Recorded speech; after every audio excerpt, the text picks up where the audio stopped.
Hi, I'm Mike Papantonio, and this is America's Lawyer. A Secret Service agent is now under investigation for allegedly sexually assaulting a staffer of Vice President Harris after a campaign rally in Wisconsin. Johnson & Johnson, will they attempt to avoid paying victims that they should be paid because they just seek a quick answer in bankruptcy court? You're going to hear that story. And the state of Kentucky's filed a lawsuit against one of the largest pharmaceutical benefit manager companies in the country for their role in fueling the opioid crisis. As a matter of fact, full disclosure, we're handling those PBM cases. And then tonight I'm going to talk a little bit about Farron Cousins. You've watched him here. He's grown up here on Ring of Fire. He's by far one of the best progressive commentators in the business. And we're going to learn a little bit about him tonight. That's all, and all that's coming up. Don't go anywhere. America's Lawyer starts right now.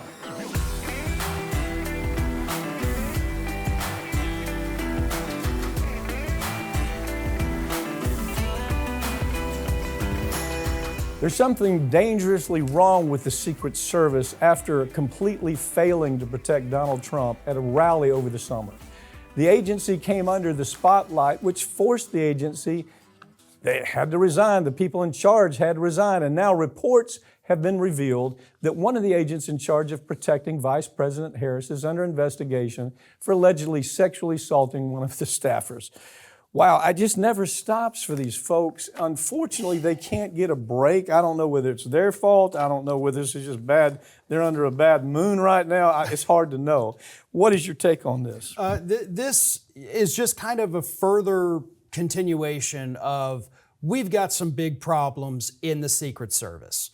You know, you mentioned the fact that over the summer, obviously the failures at that Trump rally, 1 man dead, 2 injured, Donald Trump bullet to the ear.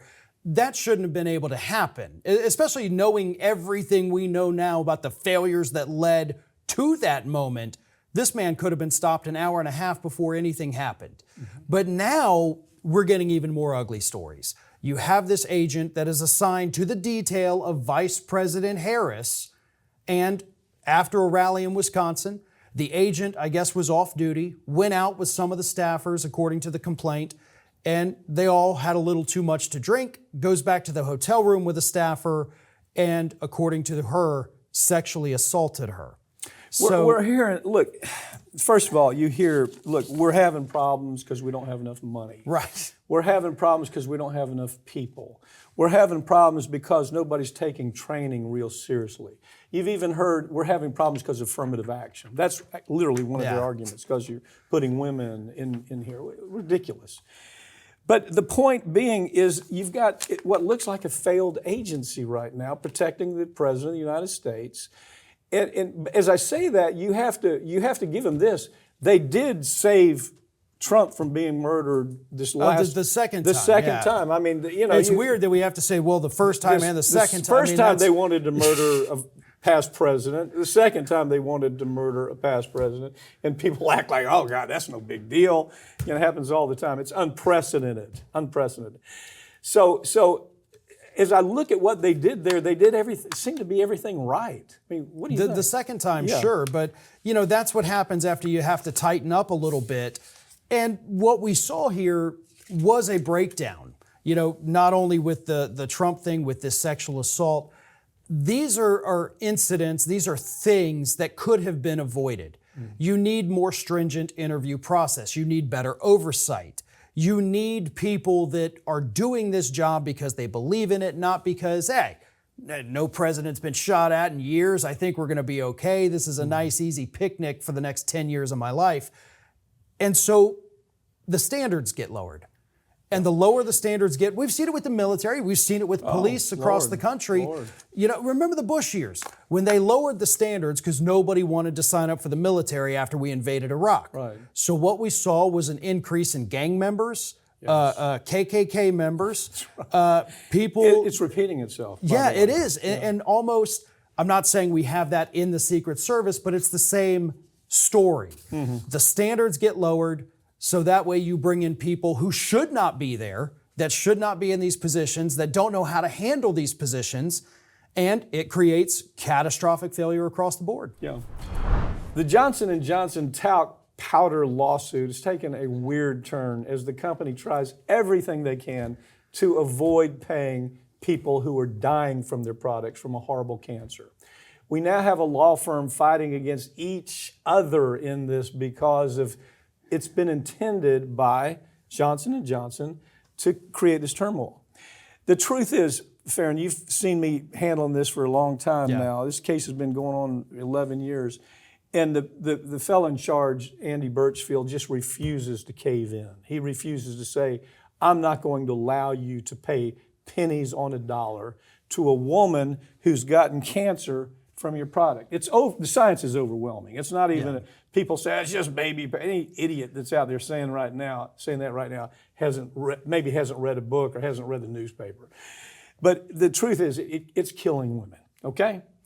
And so Andy says, look, Andy Birchfield says that this just isn't right. We can't let people be paid $100,000 when the medical bills are going to, the liens, the hospital has liens. That's going to eat that up. The attorney's fees will eat that up. The client will come out with nothing. And the only person that makes money on that maybe is the lawyer and the hospital. Yeah. So he just says, we can't abide by that. I can't do it. So now what's happened is you've had Johnson & Johnson has now gone to Texas for a third bankruptcy. Now think about this, Farron. Do you remember the story we did just several weeks ago about Texas? The Texas Bankruptcy Court, as you recall, we did this story, I think a couple of times. You have this judge out there, Judge Jones, who's under criminal investigation. He's the chief bankruptcy judge. What we found out is you had law firms like Kirkland and Ellis going to his chambers, right? Having a hearing, and at the hearing was Elizabeth Freeman. Now, Elizabeth Freeman doesn't mean anything to anybody listening to this program, but it meant everything to Judge Jones because he was having sex with her over a long period of time, apparently. And so the judge, good Judge Jones, if she showed up, it was like a signal. Judge, you need to rubber stamp this. So he would rubber stamp it. Victims would have to pay for that. Victims got no money. Creditors got no money. The corporations would keep their money. If they had $100 million there, they'd keep their $100 million. And Judge Jones, the hustler here, would say, hey, take the $100 million, pay yourself, rebuild your company, do what you want to do with it. It's an ugly, ugly story. And it's getting uglier because now Johnson & Johnson, knowing they're going to have to pay something to somebody somewhere, what they're doing is instead of going to the law firm that is actually handling the cases, they're trying to reach out to what's called these referral attorneys. And hopefully you can explain just a little more about that in a second. But they're reaching out to the people not actually handling the cases, but the ones who gathered clients. And they're saying, hey, here's our settlement offer. You go ahead and just rubber stamp this for us. We'll pay it out. Everybody gets their money quick. You get your fees. You get out of debt because now we got Wall Street banks investing in law firms. You owe them a lot of money, and this will pay your bills real quick. They have to play ball with Johnson & Johnson because they've gotten these loans from Wall Street. There's one lawyer that's talked about in these articles that owes $240 million. I'm sure it's more than that now. It's more as we speak because the interest is so crazy.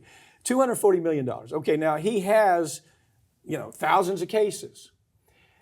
How does he handle those thousands of cases when he's $240 million in debt? He doesn't have the infrastructure to handle it. He doesn't have the paralegals to handle it.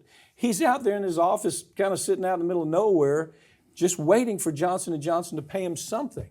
So he gets all the money, the victims get nothing, and Johnson & Johnson goes on their way, and they've won their third bankruptcy. First one failed, second one failed. You know why? Because the judges said, well, I don't get this. You have $460 billion. You are worth $460 billion. And you're coming to bankruptcy court to ask for relief. This is the ugliest story. This is something they'll be talking about in MBA schools, depending on how this goes. If Johnson & Johnson wins this, you'll be hearing, hey, we got a good plan. Make a product that kills people. Make a lot of money. make as much as you can. Put the company in bankruptcy after you kill thousands of people. You go home, you got a big bonus, you've made a lot of money, Mr. CEO. You made $40 million in the last couple of years. Just go home, everything's gonna be okay. This is what they're gonna be teaching in MBA school. They already almost teach the same kind of thing, but this is gonna be a whole new iteration of it. Julian Assange is a free man after spending 5 years in prison and 7 years in a consulate in England. And during a recent hearing for the Council of Europe, Assange made it clear the only thing that he was guilty of was being a journalist. The only thing he was guilty of was writing as a journalist and performing as a journalist. And you know what? I agree with him. I do too, and I think a lot of people have a lot of bad opinions of Julian Assange just because, of course, they were the ones who got the cables, the Podesta emails, and made them public. And sure, before that, though, it's such an interesting history of this guy. He was the hero of everyone on the left. Yeah. You couldn't turn on Free Speech TV without seeing... So we used to have a show on. Exactly. Yeah. Without seeing Julian Assange on there. Everybody was talking about how great it is because he exposed the war machine, the killing machine of what we were doing in Iraq and Afghanistan, killing civilians, killing reporters. He could run for president in the United States and been elected by a landslide from the left alone. Exactly. The left loved this guy. Until the Hillary Clinton incident. June or July of 2016, he gets the emails and sends them out, and suddenly everybody on the left hates him, and now everybody on the right loves him. So it completely flip-flopped from how it was, but it doesn't matter if you love this guy or hate this guy. You can have your personal opinions, and they can be completely wrong, but he is doing what journalists are supposed to do. You don't have to like it, you don't have to agree with it, but you have to understand this is how all of the major stories, the biggest stories in this country, end up breaking. Watergate happened because of somebody leaking the information. Mark Felt. Panama Papers, Pentagon Papers, right. All of especially what he did. This is how it works because they're not going to tell you. They're going to keep it secret. Journalists can't dig into that until it gets hacked or leaked or whatever. But you hear from the deep state, Americans are too stupid. They can't process this kind of information. When you tell them that the government's been spying on them, they can't process that. They say, I've done nothing wrong. When you learn that Iraq was all based on a lie by Dick Cheney.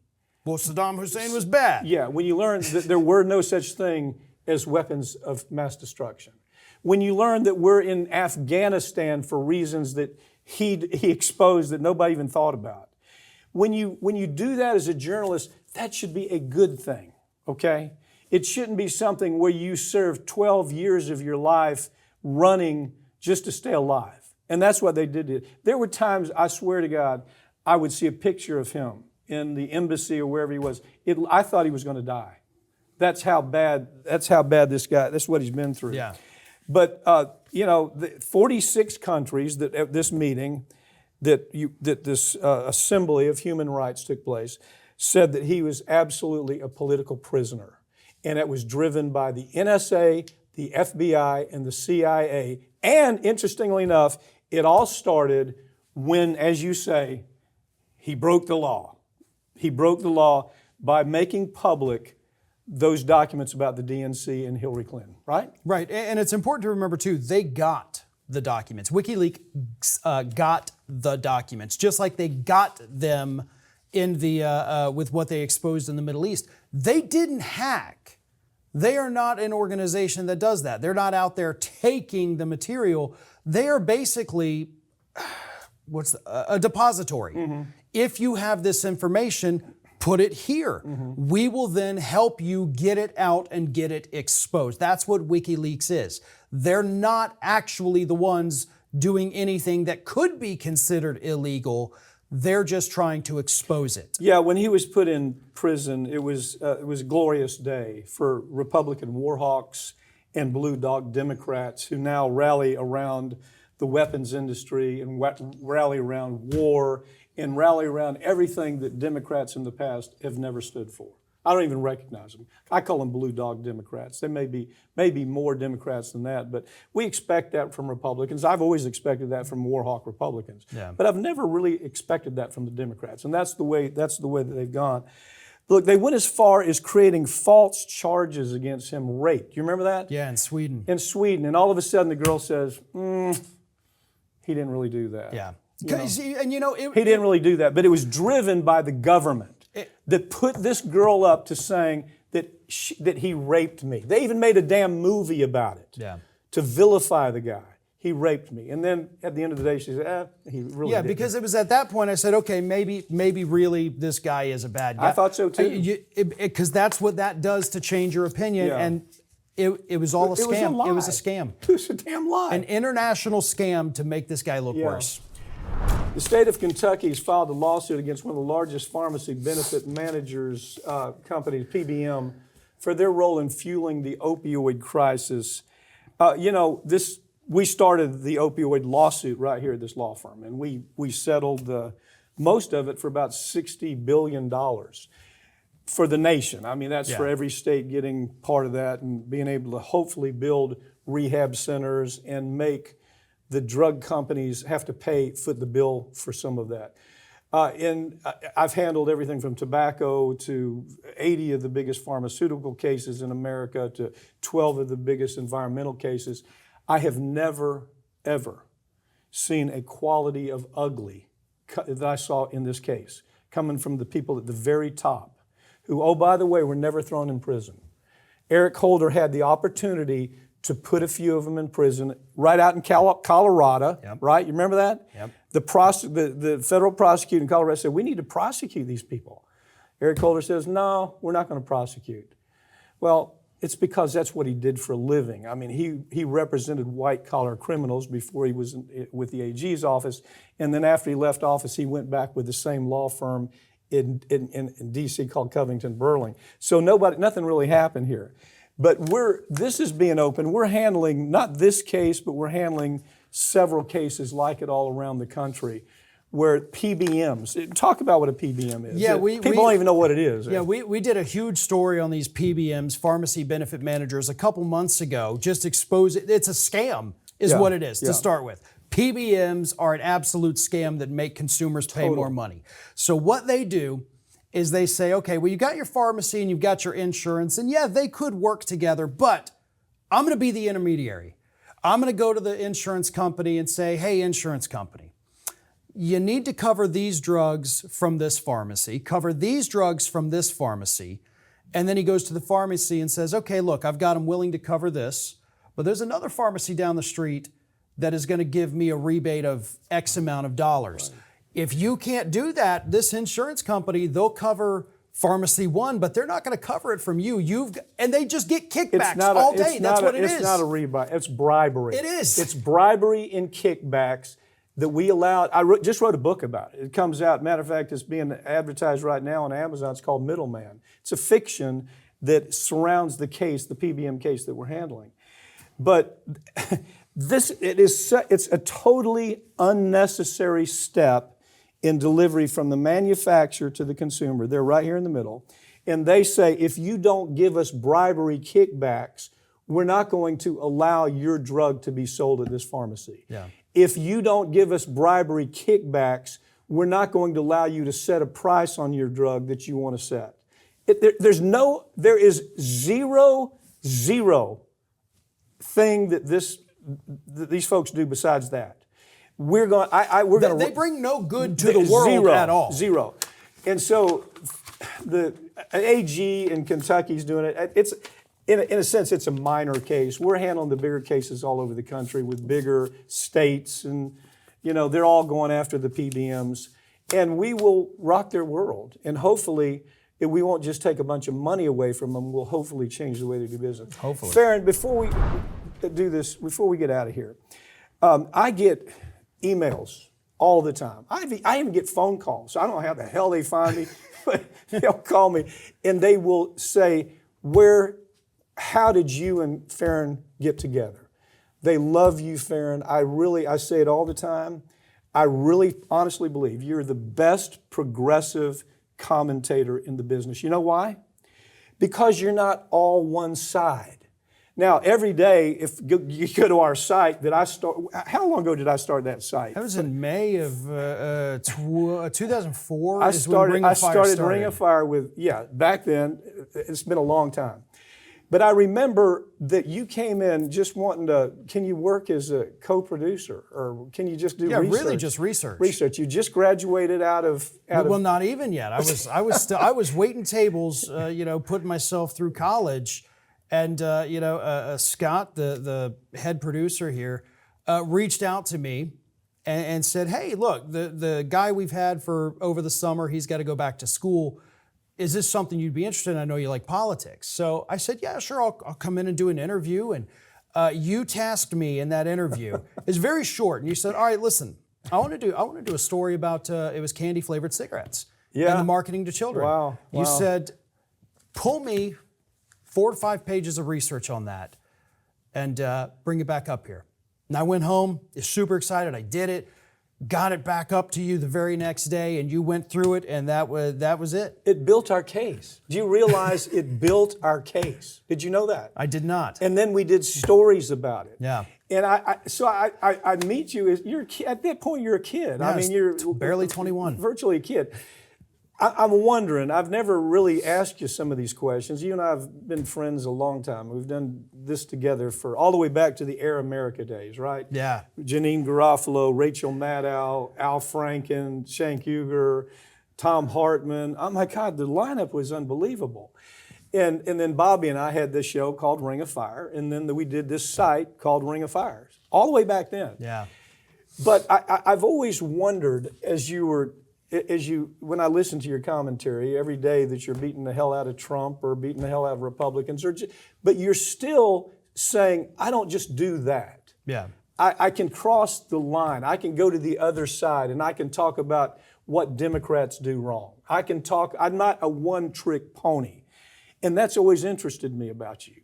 Where did you pick that up? I mean, was it something in school where you were somehow influenced by a professor or what? No, honestly, none of my professors are anybody that I would write home about. But it really just came from years of experience here and growing up, understanding that, listen, there's no good guys. There's no bad guys. There's something worthwhile about everybody. There's something not worthwhile about everybody. And you've got to focus on the bigger picture of everything. And that's what I try to do. Why do we do that? Why do we do that thing where it's almost like we think we're following a football team? This is my team. Yeah. And, I'll beat your ass if you don't agree with my team. What is that? I mean, I know the term tribalism, but is it an insecurity? Is it an inability to completely critically think? What is it? Because it's more and more prevalent. I mean, I've seen it getting worse and worse over just the period that we've done Ring of Fire for decades now. It's these people have attached their identity to it, their personality to it. Just like you see somebody who's a fan of the Alabama football team, right? The Crimson Tide. Yeah. Everything about that person is Crimson Tide. They've got the stickers, their outfits. Tattoos across their right. That is the only part of their personality that exists. And now, for some reason, that has worked its way into politics. And so you see these people who say, well, I'm a Democrat, so everything about my personality, I'm totally one-dimensional, I'm just Democrat or I'm just a Republican. And that becomes all that they are. That is the only way they can feel self-worth. So when their team loses, they feel bad. When their team wins, they feel good. But if you go out there and say, hey, your quarterback, man, they're really subpar this year. How dare you talk? We're going to the championship, by God. Yeah. But no, okay, your quarterback is not knowing what city he's in. Your quarterback can't figure out which direction to throw the ball. Maybe we need a new quarterback. But he's my quarterback. He's my team. Exactly. But you and I were talking about all year long, hey, Biden can't do this. And every time the phone calls and the emails and sometimes even faxes somehow, people yell, how dare you do this? And then, they listen to us, and now look at how good things have gotten for the Democrats. We weren't doing it because we just hate him. We wanted something better, And it looks like, according to the polls, we got that. Why is it, and I don't mean this in a flippant way, why is it that you think people sit at a computer and write comments about something we say as if it's going to have an impact on us? I mean, it's not going to affect our numbers. I mean, we just keep going up and have since we started this program. And so no matter what we say, and no matter, I'm going to unsubscribe, how dare you say that, Pap, and, whatever it is, what is it in their head that believes that that's viable? It to me kind of seems like if they don't get it out, they're going to explode. So it's a little bit of self-soothing here. I'm so mad. Okay, I'm type this out. Okay, it's gone and I'm done. I've done my part. Catharsis. I've done all that I can to change the situation. Yeah. But they're mad at the wrong thing. Don't shoot the messenger, right? And that's what we've always talked about. I've heard a lot of commentators saying just some people have such a character defect that they just love to be mad. That they is literally true too. I think love a lot of to people be like mad. that. They wake up in the morning thinking, what can I be mad at? So there's some of that we see. But look, I just want to tell you, and I've told you this time and time again, I honestly believe you're the best progressive commentator in the business. And I'm not just saying that because I hired you 20-some years ago. It's just you've developed into this just stand-up commentator, and I really appreciate that. Well, I appreciate that. Thank you. Thank you, Farron. That's all the time we have for all these segments, but we're going to be posted right here on this channel in the coming week. Make sure you've subscribed. I'm Mike Papantonio, and this has been America's Lawyer, where we tell you stories every week that corporate media won't tell you because their advertisers won't let them, or their liberal politics don't allow for it. We don't have that problem. We aren't beholden to political parties. We aren't beholden to corporations. And we're going to say whatever the hell we want to say, whether some people like it or not. It's worked for us for an awful long time, and we're going to keep it up. We'll see you next time.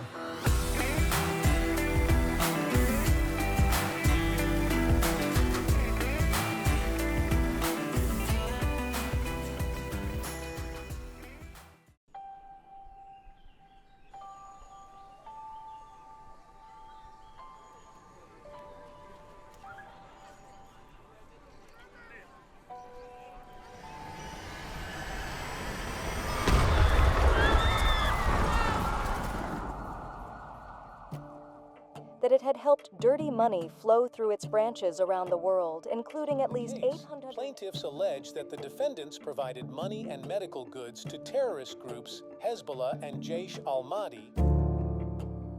This is a well-organized business for these individuals that carry out these attacks.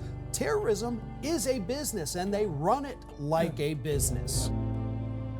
They knew about what was going on for a decade.